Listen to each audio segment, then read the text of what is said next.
Hollywood inside screen presents wonderful nightmare. ये एक Korean movie है जो हमें फैमिली, रिलेशन, अटैचमेंट, इमोशंस के इंपॉर्टेंस के बारे में बताती है। कहानी की शुरुआत में हमें एक बच्ची को दिखाते हैं जिसका नाम जेनेट होता है, जिसके पिता का देहांत हो चुका है और इसके बाद उसकी माँ भी गुजर जाती है। ये सब देखकर जेनेट डिसाइड करती है कि वह अपनी लाइफ में सेल्फ इंडिपेंडेंट बनेगी और समय के साथ जेनेट एक फेमस वकील बनती है जो सिर्फ उसका केस लड़ती है जो उसे ज्यादा पैसे देता है। उसे इस बात से कोई फर्क नहीं पड़ता कि क्या सही है क्या गलत। एक बार जेनेट किसी बिजनेसमैन के बेटे का केस लड़ रही थी जिस पर एक लड़की को सेक्सुअली असॉल्ट करने का आरोप था। जेनेट अपनी चालाकी से, अपनी काबिलियत से इस केस को जीत लेती है। इसके बाद वही बिजनेसमैन जिसके बेटे का केस जेनेट ने जीता था उसे एक और केस देता है जो एक रेजिडेंशियल बिल्डिंग पर कानूनी तौर पर कब्जा लेने का था। जेनेट इसके लिए भी हाँ कर देती है।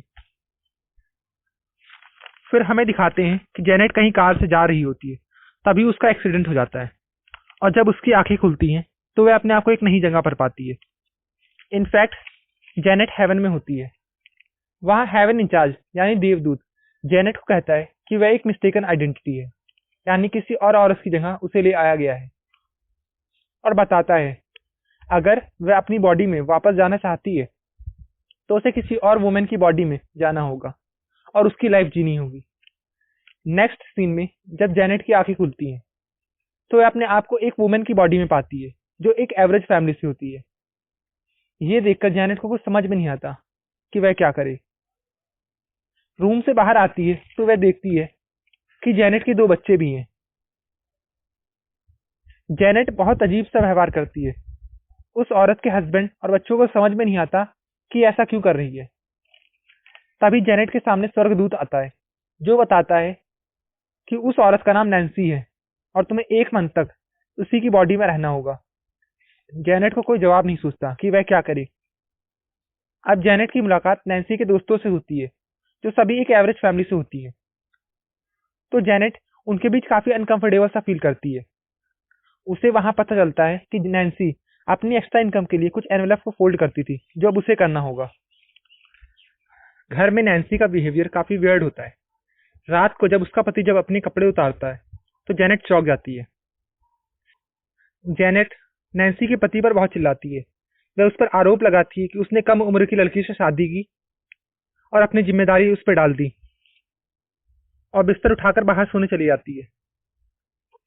नेक्स्ट मॉर्निंग जब जेनेट यानी नैन्सी अपनी फ्रेंड्स के साथ बैठी होती है तब उसकी एक फ्रेंड उसे एक पिटीशन पर साइन करने को देती है जो कोर्ट से रिक्वेस्ट होती है कि उन्हें उनके घर से ना निकाला जाए। जब जेनेट पिटीशन को देखती है तो उसे याद आता है कि यह वही केस होता है जो मूवी के स्टार्टिंग में बिजनेसमैन उसे देता है। फिर जेनेट अपने पुराने घर जाती है जहां वो मरने से पहले रहा करती थी और वहां से अपना कार्ड लाती है और अपने लिए काफी लग्जरियस आइटम खरीदती है। शाम को जब उसका पति घर आता है और इन सामान को देखता है तो काफी शॉक होता है क्योंकि वो एक एवरेज फैमिली से होता है। उसके लिए ये सब अफोर्ड करना ऑलमोस्ट इम्पॉसिबल होता है और वो जेनेट से पूछता है कि ये सब तुम कहाँ से लाई। तो जेनेट कहती है कि ये सब मैंने अपने पैसे से खरीदा है। तभी डोरबेल बजती है और एक पुलिस वाला उन्हें पुलिस स्टेशन आने को कहता है। पुलिस स्टेशन में जेनेट पर फ्रॉड का आरोप लगाया जाता है क्योंकि नैन्सी, जिसमें उस वक्त जेनेट की सोल थी, उसने जेनेट का कार्ड यूज किया था जो 1 महीने से कोमा में थी। पुलिस वाले नैन्सी को फ्रॉड कहते हैं और उस पर काफी एलिगेशंस लगाते हैं। इस पर नैन्सी का पति काफी गुस्सा होता है और कहता है कि हमें यहाँ आरोप लगाने के लिए बुलाया गया है या पूछताछ के लिए बुलाया गया है, और कहता है कि मैं और जेनेट एक ही कॉलेज में थे, मैं उसका जूनियर था और कॉलेज के समय उसने मुझे एक कार्ड दिया था। पुलिस वाले जब छानबीन करते हैं तो उन्हें पता चलता है कि नैन्सी का हस्बैंड सही बोल रहा है और वह उन्हें जाने देते हैं। इनफैक्ट नैन्सी का हस्बैंड जेनेट का जूनियर था, लेकिन जेनेट नैन्सी के हस्बैंड को नहीं जानती थी, लेकिन नैन्सी का हस्बैंड जेनेट को जानता था क्योंकि जेनेट एक फेमस लॉयर थी। जब वो दोनों बाहर आते हैं तो नैन्सी का हस्बैंड कहता है कि वह उस पर ट्रस्ट करता है कि वह ऐसा कुछ नहीं कर सकती और उसके सर पे हाथ फेरता है और चला जाता है। तभी वहां देवदूत आता है और देवदूत उसे वार्न करता है कि अगर तुमने ऐसा ही सब कुछ किया तो तुम अपनी बॉडी में कभी वापस नहीं पहुंच पाओगी, और उसे सब कुछ सही करने की वार्निंग देता है। अगली सुबह जब नैन्सी का हस्बैंड जेनेट को पार्टी में चलने को कहता है, तो जेनेट ये सोचकर तैयार हो जाती है कि इससे शायद सब कुछ सही हो जाएगा।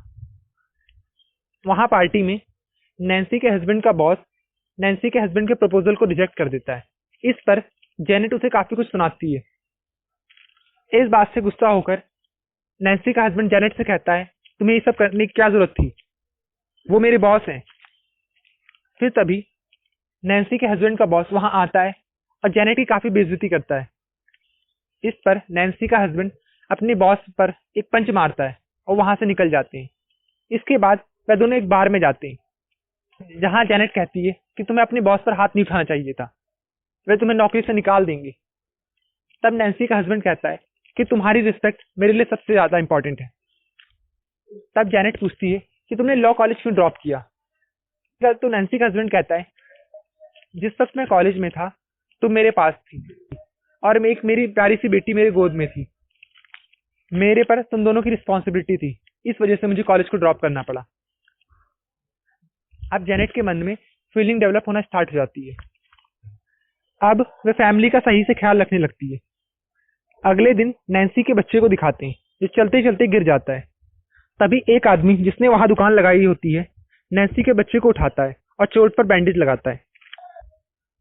तभी वहां एक वुमेन आती है जो उस आदमी को यहाँ से दुकान हटाने के लिए कहती है, क्योंकि ये औरत वहां दुकान लगाने के पैसे लेती थी और आज उस आदमी ने पैसे नहीं दिए होते।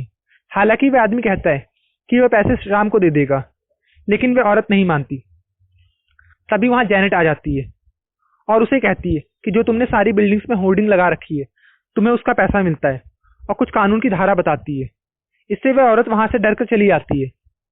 वहां खड़ी उसकी दोस्त जेनेट से पूछते हैं कि ये सब तुम्हें कैसे बता। तो जेनेट यानी नैन्सी कहती है कि मेरे पति पहले लॉ कर रहे थे, उन्होंने ही मुझे ये सिखाया है।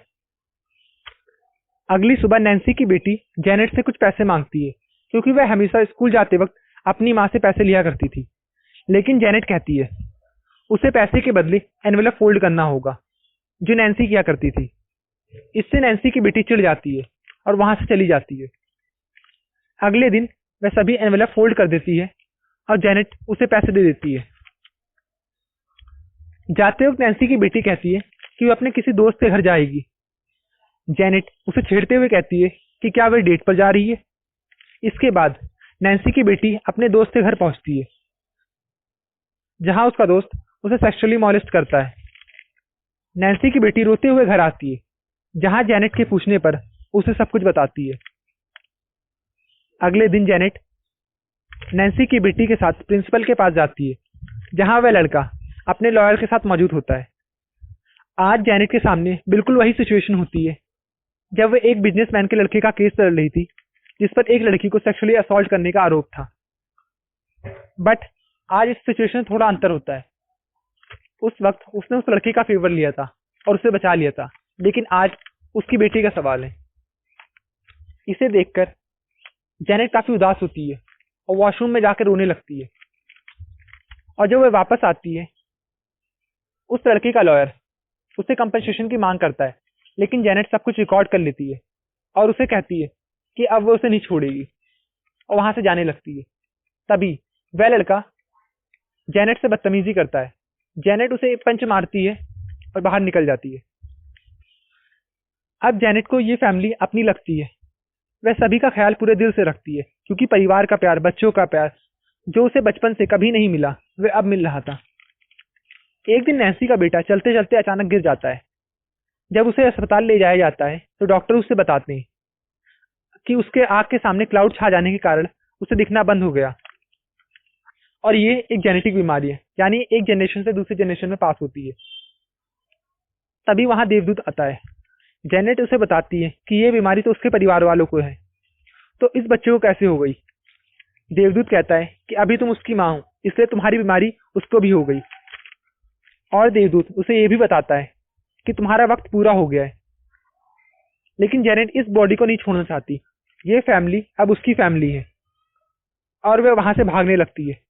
देवदूत अपने पावर से उसे रोकता है और कहता है कि अगर तुम यहाँ से जाओगी तो नैन्सी के बच्चे की बीमारी भी ठीक हो जाएगी। इस बात पर जेनेट जानने को तैयार हो जाती है और जैसे ही वह उस कार में बैठती है जिसमें उसका एक्सीडेंट हुआ था, वह अपनी पुरानी बॉडी में पहुंच जाती है जो कोमा में थी। जेनेट को जैसे ही होश आता है वो नैन्सी के घर जहां वह 1 महीने से थी वहां पहुंचती है, लेकिन उसका परिवार उसे वहां नहीं मिलता। अब जेनेट इस शहर को छोड़ने का डिसीजन लेती है क्योंकि वह वहां काफी अकेलापन फील कर रही थी। जब वह फ्लाइट में एंटर करती है तो वहां उसे एक बच्चे की आवाज सुनाई देती है। जब वह पीछे मुड़कर देखती है तो वहां नैन्सी का बेटा होता है। जेनेट उसे अल्फाबेट रीड करने को कहती है क्योंकि वह चेक करना चाहती है कि उसकी डिजीज सही हुई या नहीं।